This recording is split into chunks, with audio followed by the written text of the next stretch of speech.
On a late winter night, it was raining, tapping like 1,000 loose coins on the roof. The streetlights smeared into halos by fog. I'd spent the evening curled on the couch with a terrible movie and a bowl of something soft. Halfway through, someone knocked at the door. Through the peephole, a man stood under the porch light. Beanie, soaked jacket, a snow shovel propped against his shoulder. There was no snow, no reason for a shovel.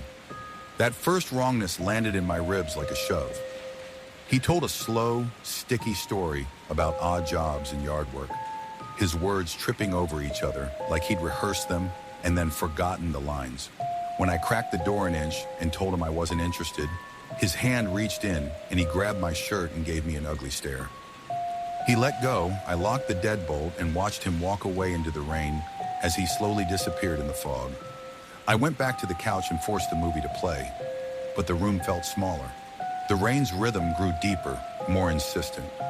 Sleep began to edge me away when a single thump from above slammed me back into attention. It was flat and low, like a foot on a roof or something heavy shifting. I padded upstairs barefoot, checking the gutters, the attic hatch, the ceiling for leaks, any ordinary cause. Nothing. The house hummed with the rain and the peculiar pinpoint silence of things that wait. I decided it was nothing. I went downstairs, finished the movie, and pretended to be tired enough to sleep. At midnight, I turned off the TV and walked up the stairs. The air felt wrong before I could see it, colder, the kind of cold that smells like metal in old attics. As I reached the landing, something in the corner of my eye made me stop. A second-story window I was sure I'd locked was cracked open, not a hairline, an inch, maybe two. The sash sat uneven, like someone had forced it from the outside, and then pushed it back just enough to fool a casual glance. My skin crawled. I moved closer and saw, faint and ghostly on the sill, a muddied outline, the shape of a shoe pressed into the wood, sole pattern dark against the pale paint. It wasn't a print on the floor, it was on the outside ledge, the little lip that juts beneath the window. I could feel the blood drain from my face. For a second, the house was nothing but the sound of my own breath and the rain. I backed away as quietly as I could, every muscle poised like a wire. The other doors I'd left open downstairs sat like dark mouths I imagined eyes in them. A ridiculous thought until I realized my brain had stopped inventing. It was reasoning. Someone had been on my roof. Someone had climbed onto the overhang, used the window to slip inside, taken off shoes to avoid prints, and then walked through my rooms like they were rooms in their own body. I grabbed my phone and tiptoed to the garage, locked the door behind me, and called 911. 5 minutes stretched into an ocean. The rain blurred the street, making lights into smeared coins, and the world outside into a watercolor of sound. I sat in the dark with the phone pressed to my ear, listening to the dispatcher's calm voice bleed into my shakes. When the police pulled up, they moved like people who have done this before. Methodical, clipped, I let one of them in and stayed on the porch while they swept the house. The minutes of waiting were hollow and loud. The slap of rain, my pulse at my throat, the small click of my shoes against the wood. Then a voice called out from the upstairs, "Police!" Footsteps and the dull, heavy noise of a struggle. The officer came down the stairs holding a man's arm. He was soaked, eyes hard with a furious animal panic, but the face was the same I'd seen at my door hours ago. He was cuffed and spitting, glazed with a rage that didn't belong to the rain. The officer told me what I already knew in a way that made my stomach drop into my knees. The thump I'd heard earlier had been him climbing the roof he'd slipped in through that second-story window while I watched a movie below. He'd taken his shoes off and gone directly to the master bedroom. I had been 30 seconds from going to bed in that very room, 30 seconds from reeking of sleep and oblivion and being what he wanted. He'd left the faint shoe outline on the windowsill when he climbed through. He'd tried to be careful, and then, for whatever reason, nerves or arrogance, left that one tiny fingerprint of life. They found a knife in his jacket and a length of rope in his bag. The officer's face when he told me made the house tilt. If you hadn't seen that window, it's been months he's beyond bars. The judge believed the evidence, but confinement hasn't folded into a neat comfort.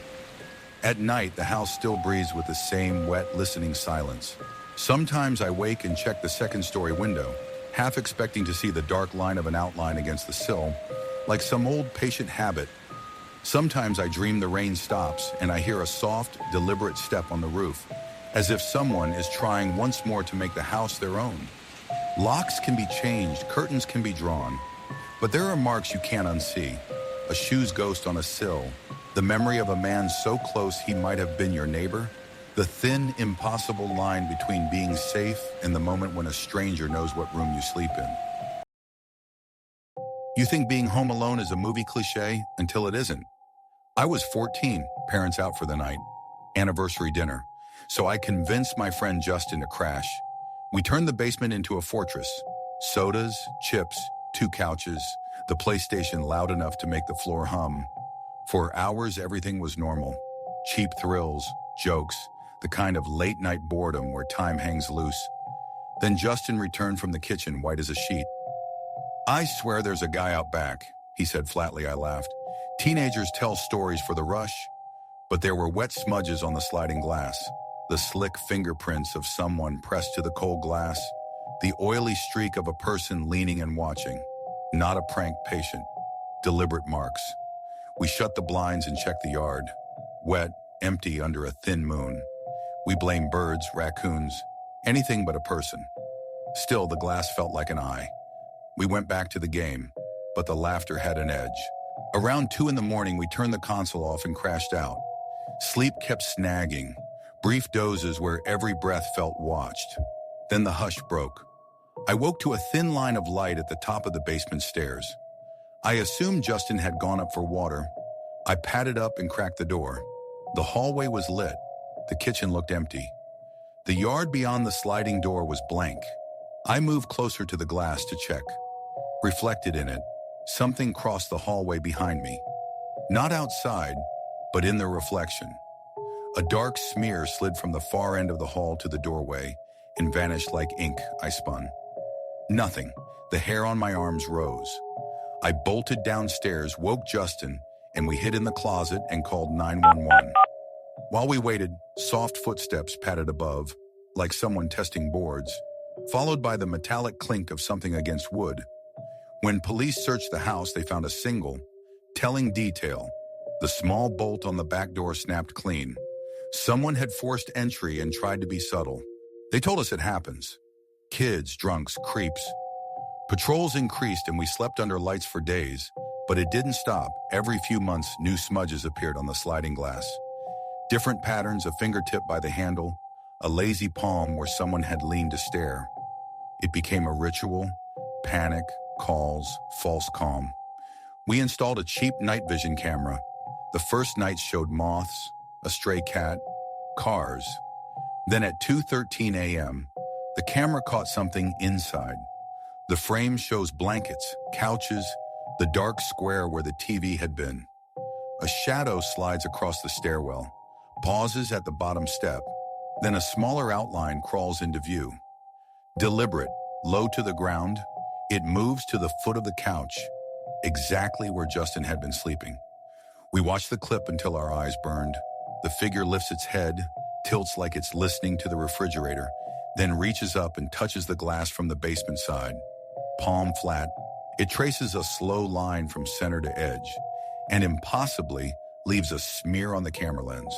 We added more cameras, fed the feeds to different accounts, checked them obsessively. The smudges stopped for a while. We told ourselves the cameras scared someone off. We relaxed. After that, the house changed its grammar. The basement lost its safety. We stopped leaving blankets where someone might sleep and dragged a chair in front of the sliding door, like a weak barricade. Justin slept with his phone across his chest and woke at the slightest creak. He learned the difference between a window loosening and a person breathing. Friends made excuses to avoid late nights. Laughter felt too loud for that house. I stood with cold mugs and thought about small details.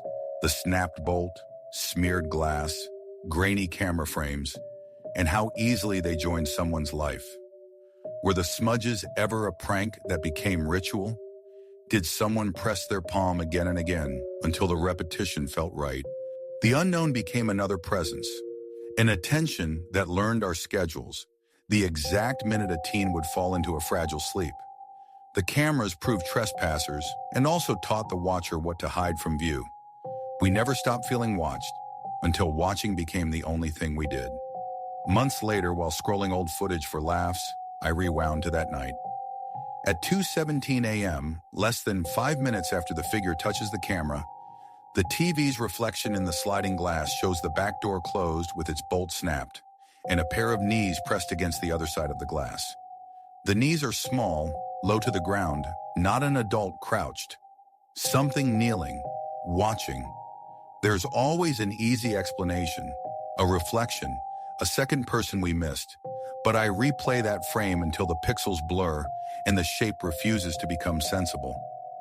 For weeks afterward, I stand by the door and find myself staring at the exact spot where the knees pressed. I sometimes see a ghost smear that mustn't be there. When the house is quiet with the hallway light left on, I swear I see a slender reflection kneeling, patient, waiting. We moved cameras. We left lights off. We learned the house's rhythms. Whoever had been outside had learned oars. Whoever had been inside had learned to watch the watchers. Sometimes I open that clip and slow it frame by frame. There's a blink, a wet smear forming on the glass in perfect time with a movement off camera. The smear is on the inside now. The timestamp shivers. The last frozen frame hangs at the foot of the couch. Just a shape, and I still can't tell who is watching whom. There are prints that belong to strangers and prints that belong to you. Sometimes when the house is empty, the glass tells the difference. I worked the overnight shift at a little gas station on the edge of town. The lights never turned off. They just hummed in an exhausted way that made the fluorescent bulbs sound like insects. Coffee went stale in the break room. The register jingled. The clock above the candy rack ticked toward 2 a.m. I learned the shape of men like Dave there. Dave showed up around 1 to 2 every night. He drove an old red Chevy, door shut quietly, headlights dimmed, a man who moved like a shadow in a place smelling of oil and bleach. He didn't linger. He bought odd things, a cheap wrench, a flashlight, energy bars, road trip stuff, except he never left town. He said little. Price? Cash. Just Dave, a name that covered something most nights he was background. A regular becomes wallpaper. Then one night he came in like the air had been pulled out of him. He was sweating, moving with a jerky, twitchy speed as if trying to outrun a thought. He tore through the aisles and found a small master lock, the bike kind. He slammed it on the counter like a beating heart and paid without looking up. He left fast, brakes squealing, taillights disappearing into fog. I told myself maybe it was a bike. People do odd things at 1 a.m., but the way his fingers clenched the lock felt like a promise. A week passed. One wet Wednesday, he showed up again. The drizzle smeared the lot with sodium light. He muttered, glancing at his car as if someone hid inside.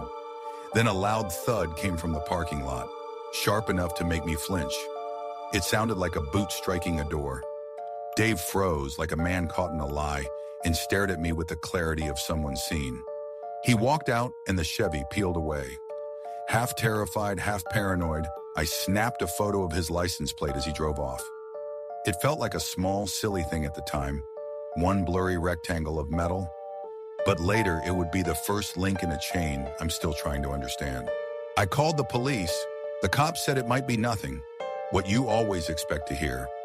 They came because I had an image and a time I slept in a chair until the sun made the store feel less like a stage set. At 6, the sheriff called. The plate led to a rental cabin an hour out. They found a woman tied and gagged in a back room, wide-eyed and trembling. Dave wasn't his name. He'd moved into the cabin less than a week before. No prior address, tools, and planning. They took him alive, found rope and tape in his trunk, and rescued the woman before he completed whatever he intended. They asked me to identify him. In a room smelling of wood and antiseptic, I watched a man I'd tuned out sit on a cot, heavy and hollow. He didn't look like movie monsters. He was ordinary enough to stand beside you and say nothing. In that face were the teeth of something terrible. Later they said he'd been watching places like mine. 24-hour pockets where someone could come and go unseen. He'd bought locks, rope, tarps, and kept a map with towns marked like a predator mapping waterholes. Polaroids on his corkboard showed counters in the exact angle of my register. He'd photographed my store earlier that week, cataloging angles like a tourist. The woman was quiet, thankful and distant, like someone cataloging survival. I realized my small role: a plate, a photo, a lock. Monsters often don't look like monsters until you flip the light. They cuffed him and carted him away. I learned the clerk's small part in a larger thing: how tiny, ordinary moments can be part of someone else's plan. Weeks later, the police called with updates. The town was warier. I changed routines: drawer closed, camera angle adjusted, coffee put away. The change was private. One image stayed: a board from his cabin with dozens of master locks nailed to it, their faces dull from a man's hands, some marked with dates and numbers, like trophies or a ledger. Cops said the numbers were a 6 scorecard. I kept that image when the fog rolled in and the fluorescent hums thinned. At night, when headlights smear across the pumps, I watch the lot, count the locks I didn't buy, and listen for a thud that might mean anything. I was 12 the night the growl started. My parents weren't home. Again, their fights had left the front door a splintered joke, and both locks barely clinging to the frame. It was one of those houses that felt open to the world. Doors that didn't close right, windows that stuck. The kind of place predators noticed my little brother, 10, coughing, was asleep in his room. I'd been half raising him for a while, which meant I learned to move so he could sleep. We were playing a stupid game when the sound began, a deep, low noise that wasn't a word. It was more a throat in pain trying to be a voice, a steady vibration that crawled under your skin. At first, I thought it was a car backfiring. Then it turned into a hum, like the house trying to speak through a mouth of wood. My stomach dropped. "Stay in the closet," I whispered to my brother. I didn't want him to see me tiptoe down the hall. I told him it was a game. Hide and don't peek. Because if he panicked, his asthma would take him down before anything else did. He did as I said. He trusted me. That trust felt heavy and terrifying all at once. I edged down the hallway and froze at the bend. The living room light had been left on, casting islands of orange. On our torn couch sat a man. He was huge, like something assembled out of bad luck. Broad shoulders, a grin that split his face, and eyes that caught light like coins. He didn't look like anyone from town. He looked like the kind of thing you try to laugh away during daylight. He hummed to himself, low and rhythmic. The sound wasn't a song, more like a promise. He swayed, and when he heard my breath, he turned his head slowly, the grin spreading like a blade. He hadn't seen me before. I still don't know how I didn't make a noise. He started to sing, the tune sliding from playful to cruel without changing a note. My chest tightened. I backed into shadow and closed the bedroom door on my brother without a sound. I pointed to the closet and mouthed, "Be quiet," because I didn't have the courage to tell him the truth. I looked for something to defend us with and found an old phone and an extra blanket. Anything that would make noise if needed. I called 911 on my brother's cell and whispered the situation. The dispatcher's voice was calm, very quiet and steady. The man started to bang on the bedroom door. Not hard at first, just testing wood, then harder, as if using a rhythm to annoy an insect. His voice changed too. At first it was a growl, then it became mocking and very close. "I could just bust this down in, 2 seconds? He said in a syrupy voice. And then he laughed in a way that felt like knives across metal. The scrape came next, not nails on wood, but a sharper rasp, metal against the frame. I imagined a blade, but I still hoped against the fact he told me, soft and patient, that he could let himself in if he wanted. The laugh folded into the woodwork, and the house felt like a throat closing. The minutes were endless. My brother started wheezing. His little chest heaved with gasping breaths that make your stomach drop. I held him and tried to remind him how to breathe slowly, but my hands were still shaking. The man pressed harder on the door. He sang my name, or something like it, with an intimacy that made my skin crawl. The banging stopped. Everything went quiet, the kind of silence that means a predator is choosing its moment. Then the officers arrived, blue and sharp. They shouted commands into the house, and for the first time the man's mask slipped. He ranted and fought, and then there were shouts and the clatter of a struggle. I heard the metallic ring of handcuffs and a voice shouting at him to get on the ground. Relief hit me like cold water, sudden, shaking, and too loud. They walked me past him so I could see his face close. His eyes were bloodshot and wild, like a trapped animal. He was high on something. The smell of sweat and liquor rolled off him. They found a knife in his possession and rope and a tarp. Things you pack when planning more than a trespass. After the arrest, when the police had gone and my parents were back and blaming and yelling and everything was loud and heavy again, I sat on my brother's bed and tried to stop shaking. The house was safe. Technically, the doors had new latches. The officers said it was lucky we called. But luck doesn't erase the sound of a man promising to kick his way into a child's room. Luck doesn't unhear the scrape against the door that sounded like a tongue testing a seam. Years later, I still sleep with every light on when my husband leaves for work. He doesn't understand why I check the locks 3 times, why I open every closet, why the sound of the hinge makes my stomach tighten. I get furious when the door is left unlocked, and anger about protection and memory and the fear that never fully goes away. Sometimes at night I lie awake and can still hear that low, animal hum in the wood. I can still feel the scrape I teach our kids to lock their doors and to not go to the window alone.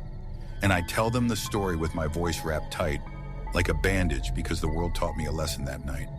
Monsters don't always arrive with horns. They come in the quiet, in the space where a child thinks she's safe, and they decide very, very slowly what to take. She started small.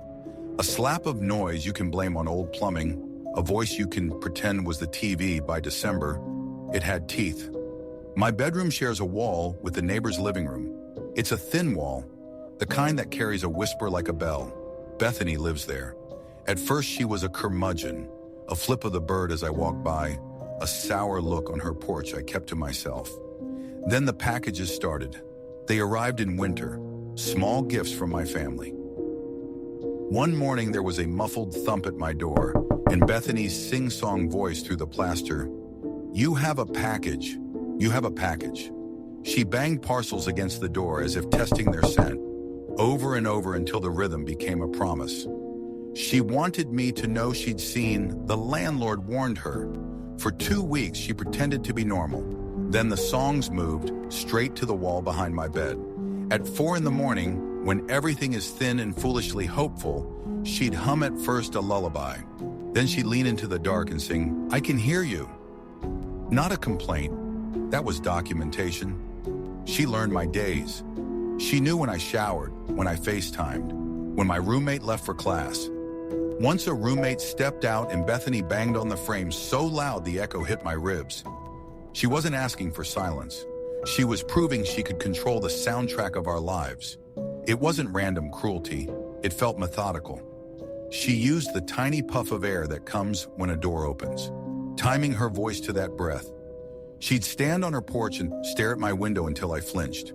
Sometimes she'd pick up a package left at my door and toss it back at the threshold. Theatrical, precise, never torn, never stolen. Only shamed I started keeping a log. Dates, phrases, times. Once I left a notepad on the table to watch for reaction.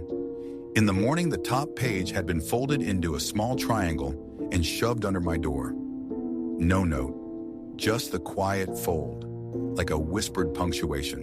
Her brother came around sometimes, loud, mean, the kind of man who thinks nuisance is entitlement.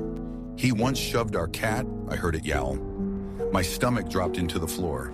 After that, the house felt smaller, like the walls had leaned in to listen. The landlord wrote another warning. Bethany smiled at him. Her smile chilled me. She learned our routines. She tapped the wall in rhythms that matched my keyboard when I typed essays, an imitation that felt like a key turning in a lock. Once she mimicked my mother's phone ring exactly. It was uncanny, precise, invasive. The first time I saw her watching, I came in late with groceries. She stood on the porch like an actress waiting for a cue. When I passed, she raised a hand and sang, "I know you're home."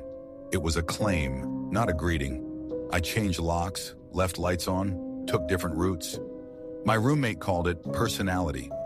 Maybe, but sleep deprivation changes you. It makes your life legible to anyone patient enough to read it. It teaches you to pair sounds with meaning until the house becomes a sentence you can't stop reading. She escalated. The banging moved from odd hours to dusk. The moment someone returns with arms full, she'd pound until a door opened, then stop and sing in a low voice, "Come out, I just want to talk." I left packages on the porch for 3 days to bait her. Each morning they were pushed to the side, angled toward my door, untouched, deliberately placed. Once I left a scrap of cloth as a joke. When I checked, it was folded and draped over the handle, an exact replica of my hoodie sleeve, folded into a faceless little puppet. 2 nights ago I woke because the house sounded wrong. The quiet carried weight. I peered through the peephole. Nothing. Then a whisper against the plaster. No words this time, just a scrape like a finger drawing circles under the paint. It stopped when I moved in the morning.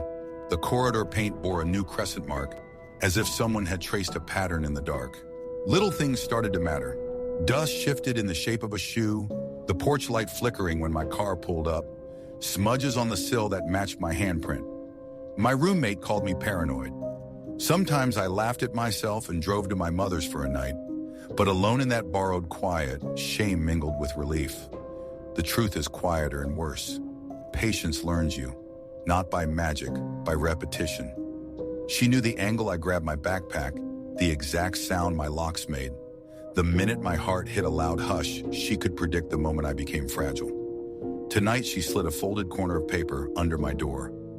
For the first time there was writing, "I can hear you thinking." I took a photo of it and backed it up. I slept with the lamp on. The landlord called it a nuisance. He told me to document and be patient. He handed me a form to fill out, as if paper could fence a person. I'm watching the clock. She will wake soon. Somewhere across the thin wall, she will begin her small, steady song, the one that stitches into my dreams and tugs them tight. I know the tune now. I know how it starts, how it loops, the exact millimeter where it becomes dangerous. Part of me wants to stand at my door and speak into the wood, say whatever might stop her. Another part, small and animal, has learned the value of leaving quietly. It tells me that if she knows my voice, she already knows the sound of my leaving tonight. I press my ear to the pillow and listen. The wall breathes back. I was 17 when I started delivering food for a popular fast food place in town. It wasn't glamorous, but it paid, and I didn't have to deal with customers for more than a few seconds at their doors. Usually my nights were boring. Drive, deliver, repeat. But one night, everything shifted into something I still don't fully understand. It was a Saturday, just before closing. Orders were steady, enough to keep me in motion without letting me breathe. By 9, I was running on autopilot. Grab the bag, plug in the GPS, drive, deliver, repeat. I didn't even notice the addresses anymore until this one order popped up. The GPS marked the destination deep in a wooded area outside town. Not unheard of, but rare. I delivered on those roads a handful of times. The thing was, there weren't many houses out there. The GPS said I was 1 minute away, but all I saw were trees swallowing the narrow 2-lane road. I muttered to myself, where the hell is this place? Still, I followed the little blue line until it told me I'd arrived. I pulled to the side, hazards flashing, and stared. No house, no mailbox, nothing, just trees and blacktop stretching both ways. I called the number on the order. After several rings, a man finally answered. His voice was low, muffled, like he was speaking too close to the receiver. I told him I couldn't find his house, asked if maybe he'd mistyped the address. He repeated it back, slow and deliberate. It matched my GPS exactly. Wait, he added, I think I see you. And then, like something straight out of a nightmare, I looked up 50 yards down the road. A man was standing just outside the tree line, waving. His outline flickered under the thin glow of my headlights. A knot twisted in my gut, but I forced a smile and drove up. He was tall, wiry, his face hard to make out in the dim light. I rolled down my window just enough to hand him the bag. He leaned down, his eyes reflecting strangely, like the light caught them wrong. He apologized for the confusing address, said his house was just down that trail. He gestured to a narrow dirt path cut into the woods, more animal trail than road. My headlights didn't even reach past the first bend. I gave a polite laugh, muttered something about not being allowed off-road, and shoved the food into his hands. He smiled, too wide, too still, and didn't move as I drove away. I checked the mirror once. He was still standing there, food dangling at his side, watching. I shook it off. Weird people ordered food all the time, but not even a minute later, my car began to shudder. The steering wheel tugged right, the car pulling toward the ditch. I slowed, heart thumping, and pulled over. My front right tire was flat, completely shredded, the same side where the man had been standing. I stared down the road in the distance. Silhouetted by my fading taillights was that figure walking toward me. I scrambled back into the car, locked the doors, and dialed roadside assistance with shaking fingers. They promised someone would be there in under 20 minutes, but 20 minutes felt like forever. I checked the mirror. The figure was closer, slow but steady, his gait wrong, like his legs didn't bend naturally. Headlights suddenly filled the road behind me. A truck slowed and stopped, its driver leaning out to ask if I was okay. Relief flooded me. I told him about the man. We both glanced back. The road was empty. The stranger was gone. The driver stayed with me until roadside help arrived. I thanked him over and over, but he just said, "You shouldn't stop out here at night, not on this stretch." His tone was grim, like he knew something I didn't. The police later told me the name, number, and address on the order were fake, a dead end. But the creepier part came weeks later, when I overheard two other drivers talking in the restaurant. One mentioned a call that sent him out near the same woods. He got there. No house, no customer, just a flashlight blinking in the trees. He turned around and left before anyone showed. Nobody had ever been caught. But the rumors spread. Someone lured drivers out to that road, trying to get them to follow the trail into the woods.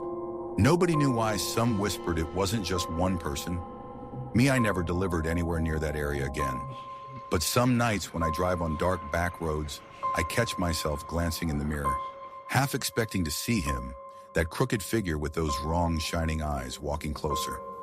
And I know if my tire hadn't blown that night, if I'd been forced to choose between following him into the woods or staying on that lonely road, I might not be here to tell you this.